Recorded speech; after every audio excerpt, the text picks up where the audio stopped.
तेजा जी महाराज को पता नहीं था वो सांप जल रहा था, उनको लगा बेचारा जानवर आग में जल रहा है, और उन्होंने अपने भाले की नोक से उस जानवर को बाहर निकाल दिया, सांप को बाहर निकाल दिया। सांप ने बाहर आते क्या किया, यहाँ मोक्ष मिलने वाली थी, पास पहुंचा हुआ ही था एकदम में, पर आपने इस प्रकार से मुझे बाहर निकाल दिया। तेजा जी महाराज ने कहा, मुझे क्या पता, मुझे लगा यार तुम जल रहे हो तो मैंने तुम्हारे लिए ठीक ही किया। उसने कहा नहीं, ये ठीक नहीं, बुरा होगा, सजा मिलेगी, भरपूर मिलेगी।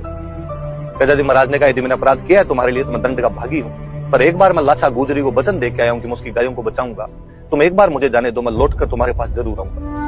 उसने कहा मैं यही वेट कर रहा हूँ। तो तेजा जी ने कहा पक्का, मैं अपने वचनों को भंग नहीं करूंगा, मैं वापस आ जाऊंगा तुम्हारे पास। तेजा जी गायों को बचाते हैं। उस युद्ध में घायल होने के बाद वो पहुंचते हैं उस सांप के पास, और सांप को कहते हैं कि भाई अब बता क्या दंड। सांप ने कहा मैं तो क्या दंड दे सकता हूँ, मैं तो केवल डंक ही मार सकता हूँ तुम्हारे। तेजा जी ने कहा कि मैं तैयार हूँ, तुम डंक मारिए।